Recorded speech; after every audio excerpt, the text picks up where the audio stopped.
DJ Firas. How are you? Yeah, very good, thank you. How are you? How many sets you are playing at Snowbooming? There's been a couple. We played. I played today in the Racket Club, which is like the main stage. It's a really cool arena.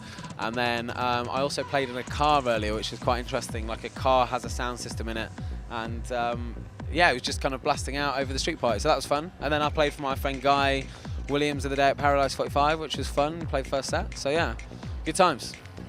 Is it your first time at Snowbooming? No, thirds now. So I'm a bit of a regular, a bit of a. It's such an intimate kind of like interesting festival. It's a real part of the year that you have to just kind of block the week off and you have to come for it because it's so much fun. It's good. What is your favorite international event? I'd say snowbombing. I definitely would. I think it's got a great mix. You know, I walked through. I had a bit of a moment earlier. I walked through the town, and it's kind of all the mountains. It's beautiful scenery. You've got the party, but then you've got the skiing, and I think there's something for everyone. And it's yeah, I definitely think snowbombing. What brought you into electronic music? Electronic music, being Uncle's science fiction album. I don't remember Uncle, James Lavelle, DJ Shadow. Got that album when I was about 15 or so, and it was just quite. I was an indie kid, and it really just kind of got me into electronic and that sort of thing, and opened me to a new way of thinking. And yeah, really good album, and yeah, that started from there. Really worked into house music, and then have an appreciation for most things, but I DJ house music. I have been working on an EP with my friend Jay Karim, so we're going to release that and get that out there. It's nice making music. We use all analog kind of synthesizers, that sort of thing. We kind of feel we're really inspired by the kind of the house of old, and I think it's kind of coming back. You know, vinyl and analog and not so digital. I think it's a really nice thing for dance music to kind of have the kind of rawness back again after so long of kind of a bit more kind of computer-led sounds and that sort of thing. So yeah, EP, lots more DJing, lots more producing. Hopefully do some remixes. We're doing a remix for The Whip, which will be quite good. So yeah. How big is your vinyl collection?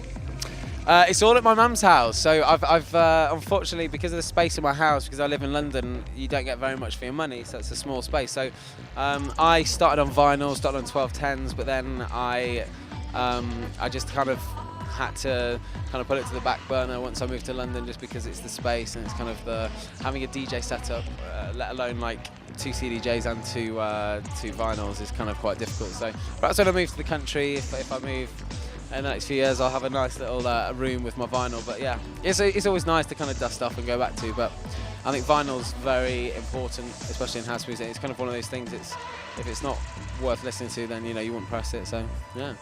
Which venues you play most in London? London, we did a bit. Myself and my friend Jay, we were working on a new project together. We need to find a name for it, title, but we launched at Fabric in London, which was really cool. Really, honour to play there. And it's room 3. It's one of my favourite rooms. It's just really small and intricate. Play a lot for people like Killamall's a great night in London. That's who we play Fabric for. It's Filthy Dukes run it, and a guy called Stop Making Me, who a lot of people are hearing a lot of at the minute. He did a remix of Hercules and Love Affair. But yeah, kind of all around. It's London's a great place for music at the minute. It's really good. Do you have any support from the DJ friends?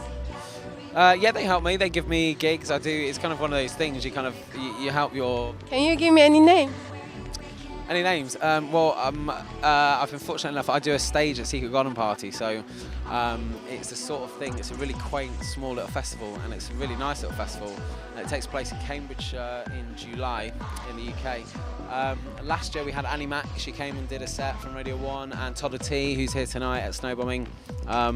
We also had Tom Middleton, who was rather good, and people like Jack Wobb, Adam Freeland, Alex Metric. This year we have got. I can't say one of them.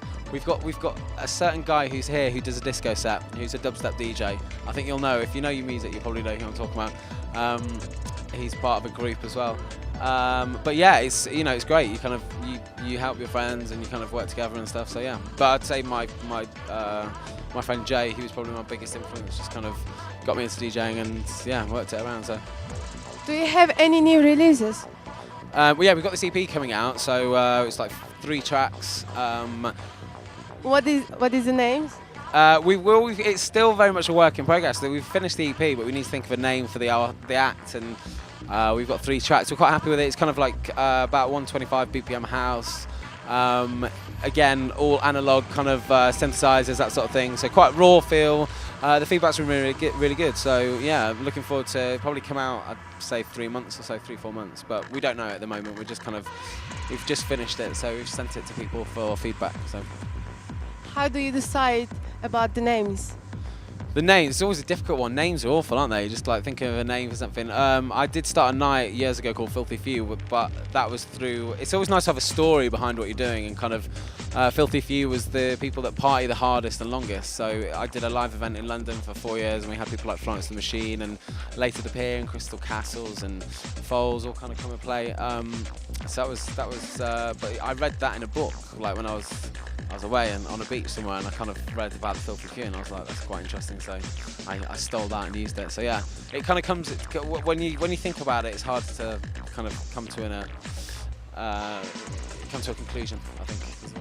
Thank you very much. Thanks very much. Wish you success. Cheers. Thank you.